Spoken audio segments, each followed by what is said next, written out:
قالوا سبحانك لا علم لنا إلا ما علمتنا إنك أنت العليم الحكيم.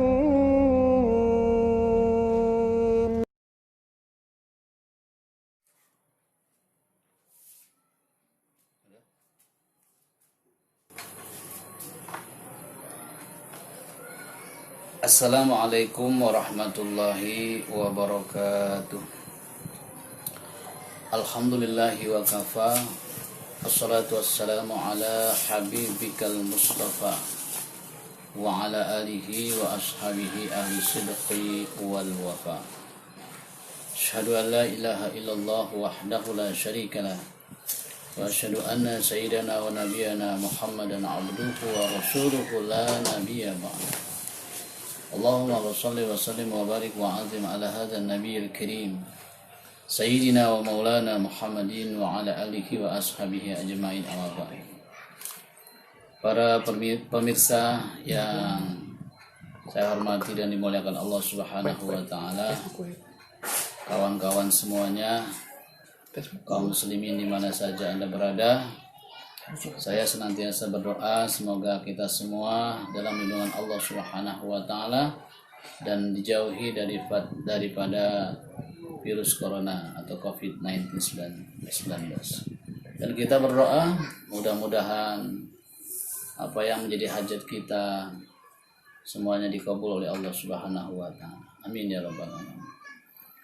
Di kesempatan sore yang berbahagia ini, mari sama-sama kita kaji kembali taklim kita mengenai tauhid.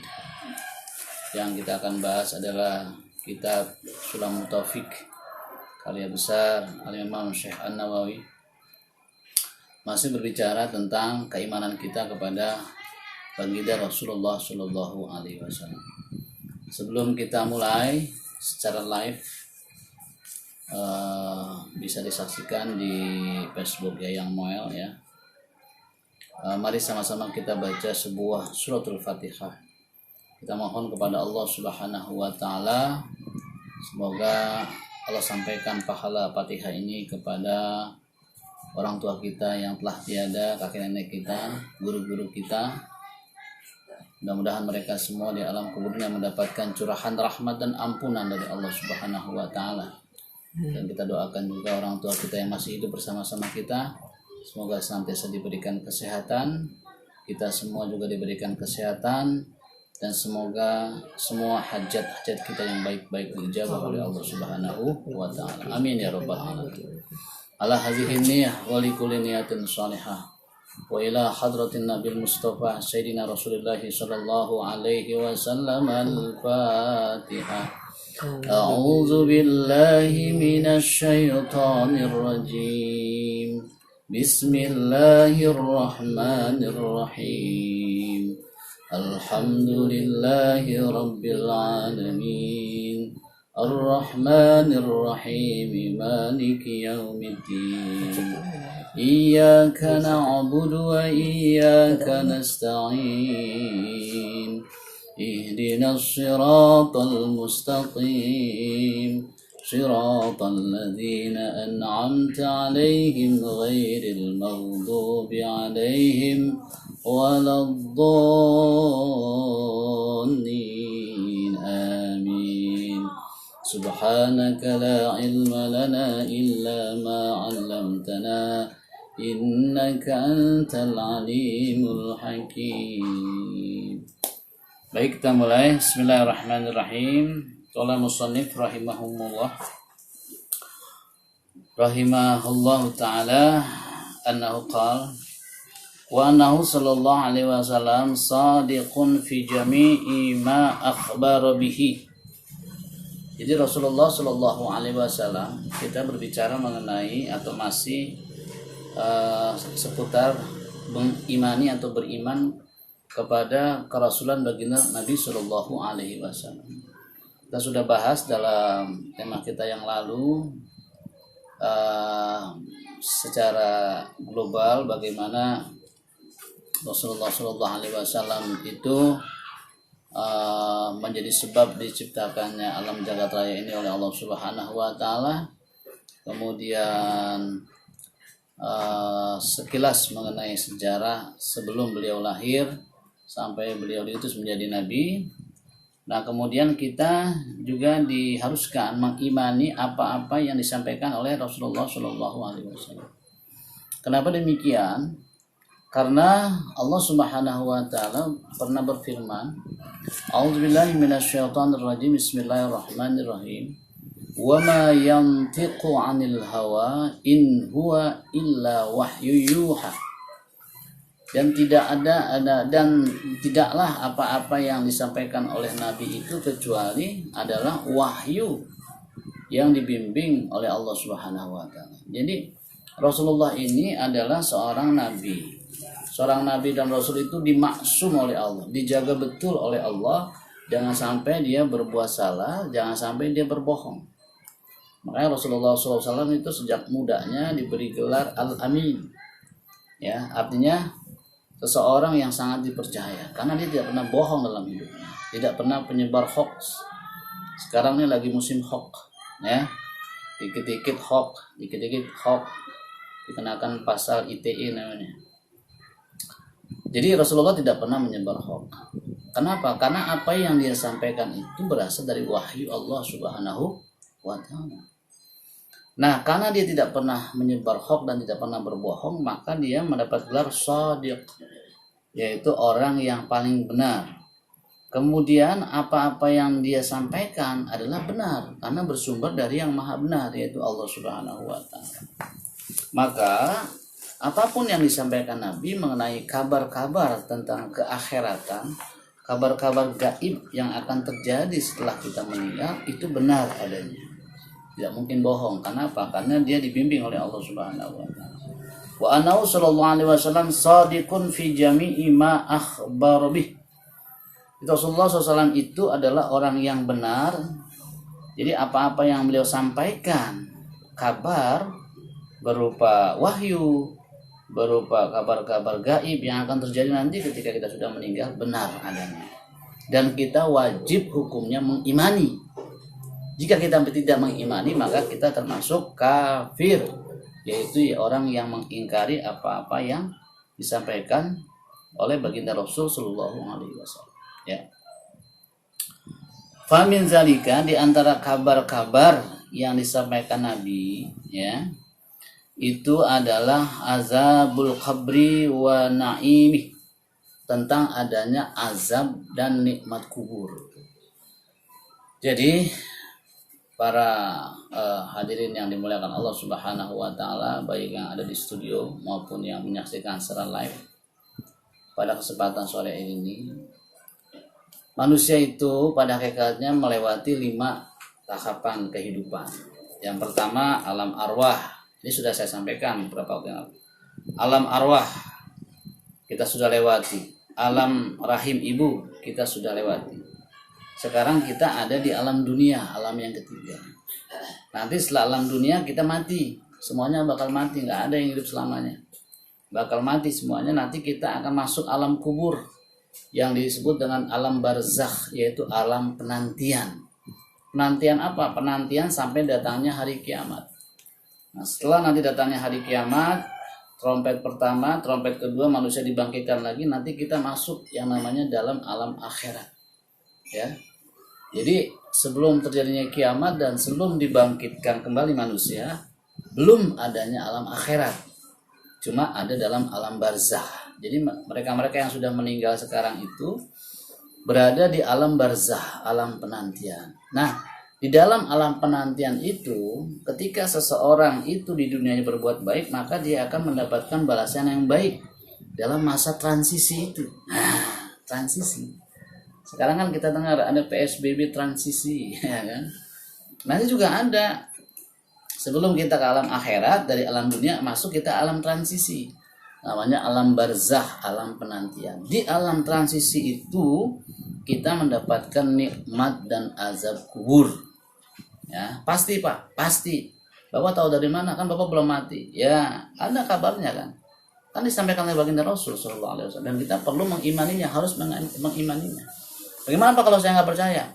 Kalau kita nggak percaya terhadap adanya nikmat dan siksa kubur, maka kita mengingkari apa-apa yang disampaikan Nabi. Maka termasuk kita orang yang ingkar terhadap siksa dan nikmat kubur, maka kita dihukumi kafir. Begitu. Apalagi wasu'alul malakaini munkarun wa nakir.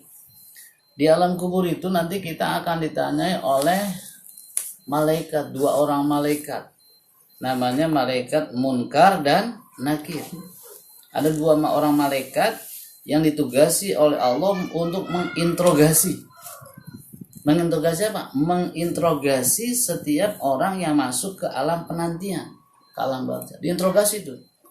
Nanti saya nih meninggal, saya dikuburkan. Nah, setelah 7 langkah orang yang mengiringi jenazah saya di alam kubur itu pulang.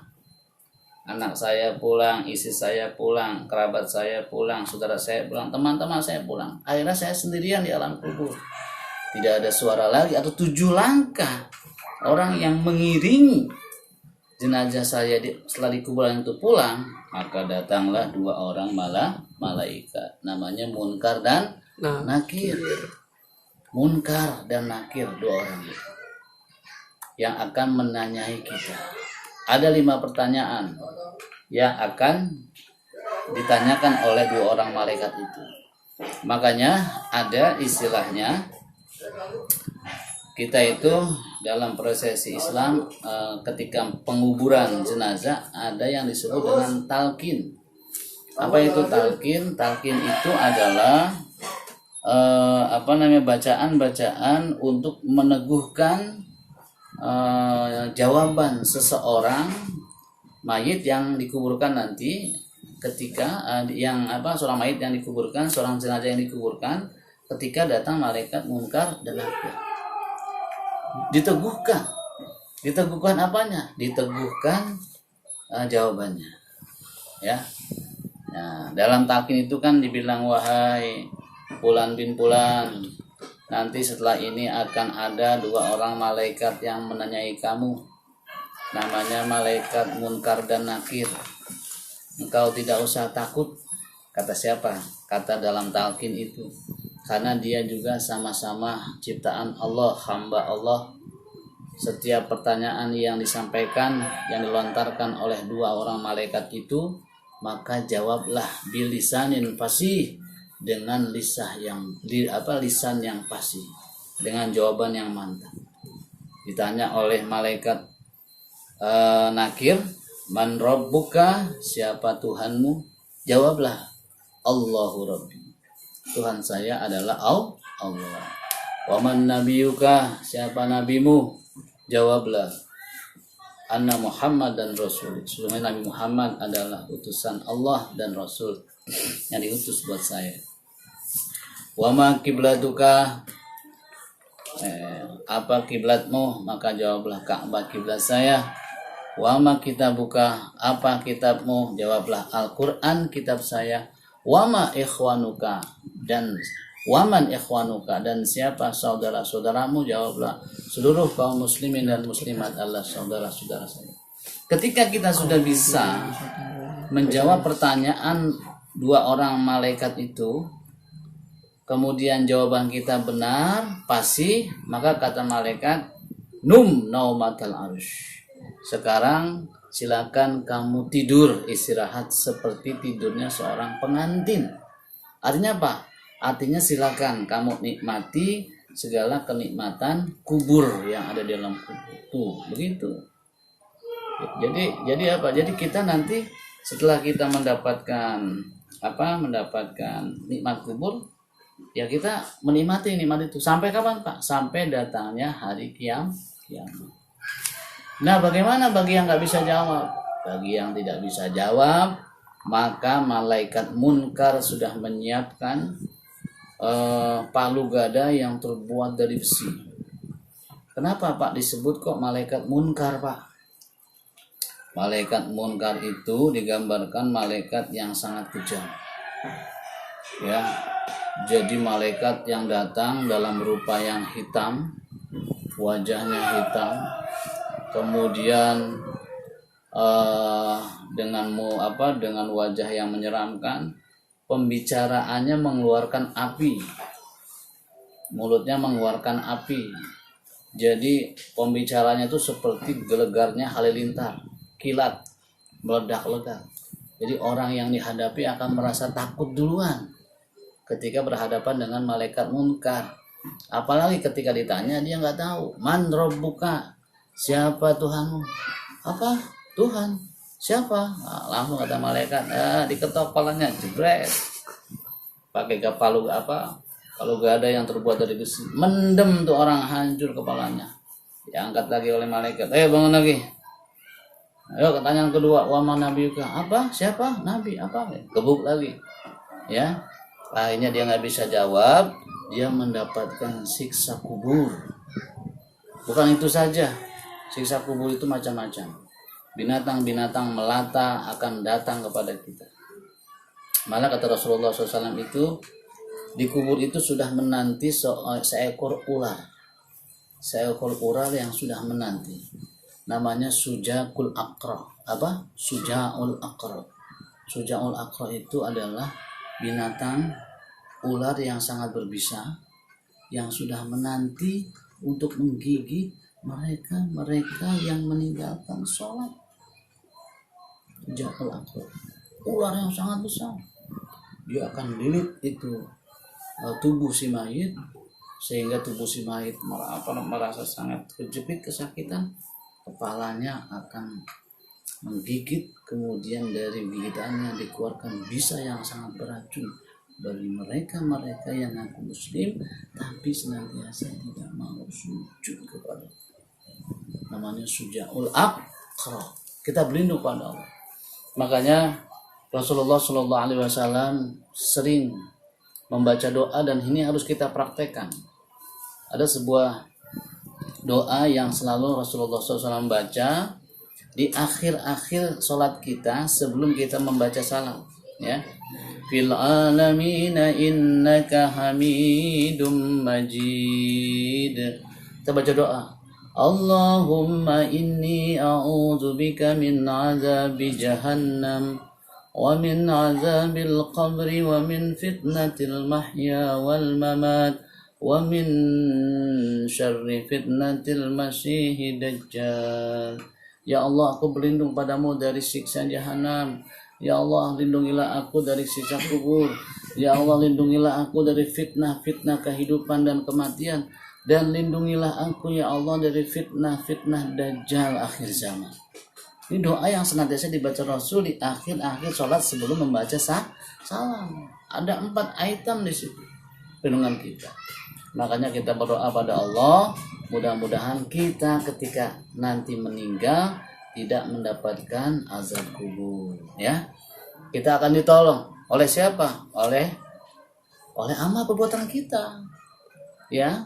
Makanya kata Rasul SAW, bacalah Al-Quran, karena Al-Quran itu akan memberikan pertolongan baik ketika di alam kubur maupun nanti di alam akhirat. Nanti pahala-pahala bacaan Quran yang kita baca setiap hari selama hidup kita baca puluhan ayat Al-Quran, kita baca dengan ikhlas. Nah, kemudian pahala-pahala itu dikumpulkan, akan Allah ciptakan seseorang yang akan menemani kita di alam kubur. Bayangkan di alam kubur kita sendirian. Saya tanya sekarang, di kuburan sendiri apa rame-rame? Sendirian Pak. Kalau rame-rame kondangan kita. Kondangan, konser, demo, rame-rame. Ya, kalau sendirian kita di alam kubur. Nah, ketika kita sendirian dalam keadaan ketakutan, dalam keadaan gelap gulita, yang ada suara-suara gemericik, binatang-binatang tanah, ya kan, yang ada suara-suara yang menyeramkan. Tiba-tiba datang seseorang kepada kita. Assalamualaikum Pak Mulyadi. Waalaikumsalam. Salam kenal Bapak. Ya, kamu siapa? Masa Bapak lupa? Saya adalah bacaan Quran yang pernah baca di dunia. Saya diwujudkan oleh Allah sebagai makhluk yang akan menemani Bapak di sini. Ya Allah, terima kasih ya. Bapak udah tahu nomor HP saya? Oh, belum lagi. Seperti itu. Jadi itulah yang akan menolong kita. Dan azab nikmat kubur itu pasti adanya. Saya nggak percaya Pak. Ya udah, kalau nggak percaya mati dulu. Mati, ya kan? Kamu masuk ke alam kubur. Nanti kalau memang kamu ngalamin siksa kubur dan nikmat kubur, ya bilangin saya. Kayak gitu, ya. Jadi kayak gitu. Itu Pak, di alam kubur saya lihat nggak ada apa-apa tuh. Kuburan saya gali nggak ada apa-apa. Beda alam coy. Beda alam. Kenapa? Kubur itu hanyalah sebagai tempat. Tapi alamnya udah beda. Alam barzakh. Seperti begini contohnya. Saya gambarkan. Kita misalnya nih nonton TV. Sebuah acara sinetron. Nonton TV kita. Ya. Nah, antara yang ada di TV, dalam TV itu dengan yang nonton, yang ada dalam TV, lihat nggak orang yang nonton? Nggak lihat. Tapi kita bisa melihat apa yang ada dalam TV. Berupa apa? Rekaman dia, sinetron dia, kita lihat. Begitu juga di alam kubur. Ya kan? Nggak bisa kita melihat sekarang. Tapi nanti ketika kita mati, baru kita akan melihat dan merasakan. Dikatakan ketika seorang mayit itu meninggal, maka mayit itu berteriak-teriak. Kalau mayitnya itu termasuk orang-orang yang nggak baik, ketika dia mau dibawa ke kuburan itu, dia teriak-teriak sekencang-kencangnya. Anakku, istriku, saudara-saudaraku. Ketika dalam kuburan tuh, ketika di dalam keranda, kurung batang tuh kan, ya kan kita bawa tuh mayit tuh, ya. Sampai di kuburan kita gotong mereka. Dia itu teriak-teriak di situ. Gue mau dibawa kemana ini? Jangan. Ya cuek aja kan. La ilaha. Padahal dia sedang teriak-teriak minta tolong. Kenapa? Karena dia sudah tahu tempatnya. Kenapa? Karena ketika sakaratul maut itu sudah diberikan gambaran tempatnya yang baik atau tempatnya yang buruk ketika sakaratul maut. Jadi ketika sekarat itu, bagi mereka-mereka yang ditakdirkan oleh Allah Subhanahu wa taala menjadi penghuni surga, akan ditampilkan dulu gambaran-gambaran siksa-siksa orang yang disiksa dalam neraka. Wah, dia ketakutan. Ada orang disiksa di neraka macam-macam dengan siksaan. Ada yang digebukin, ada yang lidahnya dipotong, ada yang digantung segala macam, ada yang ditusuk-tusuk pakai pedang segala macam. Siksaan yang sangat menyedihkan. Dia merasa ketakutan. Tiba-tiba gambar itu dihapus oleh malaikat. Kata malaikat, wahai Fulan bin Fulan, ini adalah bukan tempatmu. Tempatmu adalah ini. Sesuai dengan amal perbuatan baikmu ketika di dunia. Berupa kenikmatan surga, tempatnya indah, gedung yang megah, ya kan? Suasana pemandangan yang begitu mengindahkan.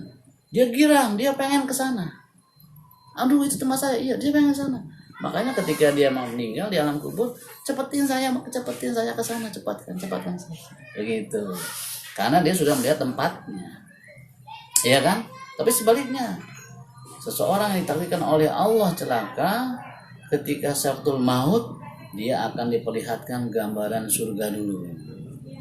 Kenikmatan surga yang begitu membuat hatinya pengen ke sana. Surga itu ada taman-taman, ada sungai-sungai, ada kenikmatan indah. Kata malaikat, stop dulu. Ini bukan tempat namanya. Kata malaikat, ini bukan tempatmu. Tempatmu ini. Ini tempat kembalimu. Orang disiksa, orang dipentungin, disiram air panas segala macam. Siksa saya menyedihkan. Ini tempat kamu bakal kembali ke sana. Dia ketakutan, merasa ketakutan. Akhirnya dia nggak mau ke sana. Makanya ketika digotong itu dia bertanya, aku mau dibawa kemana? Tolongin aku nggak mau. Kata siapa tuh? Kata si jenazah itu. Begitu. Oleh itu maka senantiasa setiap hari kita berdoa, Allahumma inni a'udzubika min azabil qabr. Ya Allah, lindungi aku ya Allah dari azab kubur dan juga siksa-siksa yang lain, dan mudahkan aku ketika dalam keadaan sakaratul mau seperti itu. Nah, itu mengenai apa? Azab dan siksa kubur dan pertanyaan dua orang malaikat yang bernama malaikat Munkar dan Nakir. Nah, mereka yang mendapatkan kenikmatan kubur itu selamanya akan mendapatkan sampai datangnya hari kiamat. Demikian juga yang mendapatkan siksa kubur, dia akan mendapatkan siksa selamanya sampai dengan terjadinya hari kiamat. Makanya orang-orang yang mendapatkan siksa kubur, dia berdoa, ya Allah, segerakan kiamat, ya Allah, segerakan kiamat. Kata siapa? Kata mereka yang mendapatkan siksa kubur. Saya udah gak tahan, ya Allah, siksaan kubur. Ular datang, kalau jengking datang, tiap hari gigitin kulit saya. Ya, saya udah gak tahan, ya Allah. Belum lagi ketakutan yang sangat dahsyat. Segerakanlah kiamat, segerakan kiamat. Begitu kata mereka yang mendapatkan siksa kubur. Sedangkan orang yang mendapatkan nikmat kubur, ya dia santai aja. Kenapa? Sekarang sudah enak, apalagi nanti di sana lebih enak. Ya, itu mengenai siksa dan nikmat kubur. Nanti setelah itu dunia ini akan dihancurkan oleh Allah yang namanya kiamah, terjadinya hari akhir, the end of the earth, ya kan. Jadi hari terakhir di dunia ini akan dihancurkan oleh Allah dengan tiupan trompet malaikat Israfil. Jadi malaikat Israfil sekarang itu digambarkan dia trompetnya itu sudah ada di mulutnya, tinggal menunggu perintah dari Allah. Israfil, kamu lagi ngapain? Lagi mau niup, ya Allah. Iya kan? Nanti lu jangan tiup dulu, ya kan? Jangan tiup dulu, kenapa? Banyak hamba-hambaku yang masih sholat, banyak orang-orang yang masih azan, banyak orang-orang yang masih baca istighfar. Jangan ditiup dulu ya. Awas kamu tiup. Kata Allah. Kalau sudah tidak ada lagi nanti prosesnya ke arah situ sampai dengan kiamat, ada rentang waktu. Ada nanti turunnya Dajjal, ada turunnya Nabi Isa, kemudian ada binatang melata yang bisa berbicara, segala macam lah. Ada Imam Mahdi, segala macam. Prosesnya ke arah situ. Nah, jadi masih ditahan oleh malaikat Israfil. Ketika sudah ditiup oleh malaikat Israfil, perintah Allah, Israfil, tiup sekarang. Baik ya Allah. Nah, ketika itu berbunyi, maka hancurlah alam dunia ini. Hancur, semuanya manusia mati, semuanya hewan mati, malaikat mati, jin mati, hanya tinggal Allah. Termasuk malaikat mencabut nyawa, mati terakhir. Ya kan? Allah bilang pada waktu, Mal malikul yaum. Siapa raja di raja pada hari ini? Ayo. Ada yang ngomong, pada mampus semua. Ya kan? Pada diam semuanya. Tinggal Allah. Allah hidupkan malaikat Israfil, kamu hidup, tiup trompet yang kedua. Ya kan? Nah, tiup kedua, maka manusia tumbuh lagi. Hiduplah makhluk-makhluk hidup itu seperti jamur yang tumbuh di musim hujan. Dalam trompet malaikat Israfil itu ada jutaan ruh, miliaran ruh. Ruh-ruh ini akan nanti mencari jasadnya masing-masing. Wah, sono. Kayak gini, kayak kita sinyal HP, kadang berebutan. Ketemu jasadnya tumbuh gitu. Ya, jadi begitu. Itu namanya al-ba'su, yaitu alam kebangkitan. Nanti setelah dibangkitkan, kita akan dikumpulkan di padang mahsyar. Di padang mahsyar kita dikumpulkan di mauqif namanya. Kemudian nanti kita masing-masing bendera ada. Umat-umat Nabi Nuh, umatnya Nabi Ibrahim, Nabi Musa umatnya. Oh, bendera Nabi Muhammad ya. Tapi nanti bendera Persija nggak ada. Nah, The Jackmania nggak ada nanti. Ya. Jadi bendera Rasulullah. Nanti kita cari tuh bendera siapa? Bendera Rasulullah, la ilaha illallah Muhammadur Rasulullah. Kita akan masuk ke dalam situ untuk dihisab, ditimbang amal perbuatan kita. Kemudian nanti kita akan melewati titian namanya sirat. Barulah ketika kita selamat, maka kita sampai ke surganya Allah. Ketika kita jatuh dari melewati titian itu, jembatan itu, di bawahnya sudah menanti gelegarnya api neraka yang teramat sangat panas dan siksa-siksa lainnya, ya kan? Nah, mudah-mudahan kita semua ditakdirkan oleh Allah Subhanahu wa taala menjadi hamba-hambanya yang selamat dalam kehidupan di dunia ini, dan juga selamat di alam kubur, dan juga kita sampai menemui Allah dalam keadaan sehat walafiat, selamat mendapatkan syafaat dari Rasulullah Shallallahu Alaihi Wasallam. Nggak ada lagi yang akan bisa nolong kita di sana. Semua nafsi-nafsi nanti. Bapak nggak bisa nolong ibu, ibu nggak bisa nolong anaknya, suami nggak bisa nolong istri, istri nggak bisa nolong suami. Nafsi-nafsi, karena masing-masing sibuk mikirin dirinya, boro-boro mikirin orang lain, boro-boro gue mikirin lu, gue juga sibuk nih, amal gue gimana, nasib gue gimana, ya kayak gitu. Jadi nafsi-nafsi. Yang memberikan pertolongan adalah syafaat baginda Rasul Shallallahu Alaihi Wasallam. Syafaat ketika kita membaca Quran. Jadi dua itu. Al-Quran memberikan syafaat, memberikan pertolongan kepada mereka yang sering membaca Quran ketika di dunia, dan Rasulullah Shallallahu Alaihi Wasallam akan memberikan syafaat kepada umatnya yang mencintainya dan sering membaca selawat kepadanya. Amin ya rabbal alamin. Mudah-mudahan kita semua hamba-hamba Allah yang diberikan keselamatan di dunia wal akhirah. Amin ya rabbal alamin. Ada waktu 5 menit sebelum saya tutup, tepat pukul jam 5.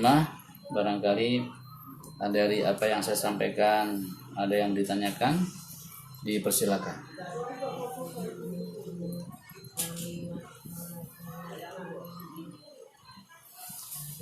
Silakan.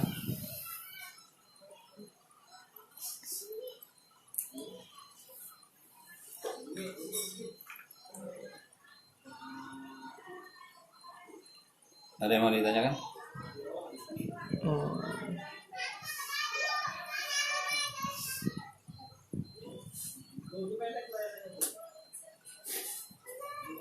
Ada? Silakan. Hah? Ada, oke. Mana ada pertanyaan? Ya. Dia ada pertanyaan. Bismillahirrahmanirrahim. Assalamualaikum Pak Ustadz. Waalaikumsalam. Mau bertanya Pak? Ya. Pak, bagaimana orang yang banyak berbuat dosa, amalannya sedikit, apakah tetap bisa bebas dari azab kubur? Pak, bagaimana kalau sering baca Quran namun jarang sholat karena kesiangan dan sebagainya, apakah berhak mendapatkan nikmat kubur? Oke. Jadi azab dan nikmat kubur itu akan didapatkan oleh seseorang tergantung amal perbuatannya, ya. Tetapi kata Nabi Shallallahu Alaihi Wasallam, orang yang sudah meninggal terputus amalnya, artinya dia tidak bisa lagi melaksanakan atau berbuat kebaikan karena udah mati. Jangankan berbuat kebaikan, orang dia sholat aja nggak bisa, mandi aja nggak bisa, kan dimandiin. Orang mati kan dimandiin. Kenapa? Karena dia nggak bisa mandi lagi. Orang yang meninggal itu dia berhadas. Orang yang menjadi jenazah, orang yang mati itu dia berhadas, punya hadas besar. Harus mandi hadas besar dia. Cuma karena dia udah mati, nggak bisa gerak, akhirnya yang hidup mandiin dia. Gitu. Kemudian dia nggak bisa pakai pakaian. Ya kan, orang dia mati, akhirnya dibungkus badannya dengan kain kafan. Kemudian dia udah nggak bisa sholat lagi karena udah mati. Akhirnya yang hidup nyolatin dia. Kemudian kemana dia akan pergi? Ke kuburan dia nggak bisa sendirian, nggak bisa jalan. Kalau udah mati, akhirnya digotong sama kita rame-rame itu. Sampai sana dikubur, dipendem, ya kan. Nah, apakah amalan sedikit itu bisa bebas dari azab kubur? Jadi ada beberapa syafaat, kan saya bilang. Pertama, mereka yang bisa memberikan atau amalan yang bisa memberikan pertolongan kepada orang yang sudah mati, pertama adalah shadaqatun jariyah, sedekah jariyah. Artinya sedekah, dia yang masih hidup, si mayit yang masih hidup, dia pernah nyumbang ke masjid, dia pernah nyumbang ke musola, dia pernah nyumbang ke majelis taklim. Selama yang disumbang itu dipakai untuk ibadah, maka selama itu pula mengalir. Dia pernah nyumbang masjid 500.000, masjid itu masih dipakai sampai sekarang. Bab orang sholat, setiap orang yang sholat dapat transferan pahala, itu yang bisa membantu itu. Kedua, au ilmun yuntafa'u bih, atau ilmu yang dimanfaatkan oleh orang lain. Ketika dia mengajar, baca alif-alifan, atau baca bismillah, orang diajarin baca bismillah sehingga orang itu bisa baca bismillah, dia pakai untuk sholat, dia pakai untuk ngaji, maka dapat pahalanya. Kayak saya nih ngajarin, yuk kita baca doa yuk kayak gini, kemudian dipraktekkan oleh Arjuna, dipraktekkan oleh Krishna. Selama ente baca, kemudian orang lain ente ajarin kemudian baca juga, saya dapat transferan pahala. Kayak multi level lah gitu. Jadi dapat transferan pahala. Kemudian awaladun solihun yad'ula, anak yang soleh yang mendoakan ibu bapak. Makanya kita doain, Allahumma gfirli wali walidayya warhamhuma kama rabbayani shaghira. Allahumma gfirlahu warhamhu wa'afihi wa'fu anhu kalau laki-laki. Allahumma gfirlaha warhamha wa'afiha wa'fu anha kalau perempuan. Kalau banyak, Allahumma gfirlahum warhamhum wa'afihim wa'fu anhum wala tahrimna ajrahum wala taftina ba'dahum waghfir lana walahum. Allahumma ja'al qabrahu raudhah min riyadil jinan. Ya Allah, jadikan kuburan ayahku menjadi taman di antara taman-taman surgamu ya Allah. Wala taj'al qabrahu khufratan min khufari niran. Jangan sebaliknya, jangan kau jadikan kubur ayahku adalah lubang di antara lubang-lubang neraka. Jangan. Jadi berikanlah kenikmatan pada orang tua saya, pada sahabat-sahabat saya, pada kerabat-kerabat saya yang sudah meninggal duluan, jangan kau siksa saya. Makanya penting kita transfer doa, transfer pahala, transfer bacaan Quran, transfer doa, transfer bacaan Fatihah. Ya. Kemudian yang kedua, Pak, bagaimana kalau sering baca Quran namun jalan Quran yang kita baca itu akan diwujudkan oleh Allah pahalanya menjadi seorang pemenang. Ya nanti pahala Qurannya diwujudkan. Perkara nanti dia jalan sholatnya itu nanti ada lagi hitungannya masing-masing. Mudah-mudahan kesalahan kita ditutupi oleh kebaikan. Makanya kata Rasulullah SAW, ikutilah keburukan itu dengan kebaikan. Ketika kita berbuat buruk, ikuti dengan perbuatan yang baik. Karena apa? Karena perbuatan yang baik itu akan menghapus perbuatan yang buruk. Ikuti. Karena seorang mukmin itu baru niatnya saja udah pahala. Kita mau ngaji, niatnya doang udah pahala, belum laksananya. Tapi kalau kita berbuat dosa, sebelum kita melaksanakan dosa, baru niat, belum disebut, belum dapatkan dosa. Kayak gitu. Jadi ikutilah perbuatan yang buruk dengan perbuatan yang baik. Insya Allah tamhuha kata Nabi. Wa'at bi'is sayyi'atal hasanata tamhuha. Dan ikutilah atau tutuplah, iringilah perbuatan jelek dengan perbuatan buruk. Insya Allah perbuatan jelek itu akan tertutupi, terhapusi dengan perbuatan yang baik. Rasa itu ya. Baik, udah jam 5, kita tutup acara kita dengan pembacaan doa. Mudah-mudahan apa yang saya sampaikan bermanfaat buat kita semua dan juga buat hadirin semua di rumah. Dan kita berdoa, mudah-mudahan senantiasa kita, keluarga kita, saudara-saudara kita semua, Allah berikan perlindungan dari siksa kubur, Allah perlindungan dari siksa neraka, Allah perlindungan kita dari fitnah-fitnah kehidupan dan kematian, dan juga Allah selamatkan kita semua dari fitnah akhir zaman, fitnah Masih ad-Dajjal. Al-Fatihah. A'udzubillahi minasyaitonirrajim. Bismillahirrahmanirrahim. Alhamdulillahirabbil alamin arrahmanirrahim maliki yaumiddin. Iyyaka na'budu wa iyyaka nasta'in. Ihdinas siratal mustaqim.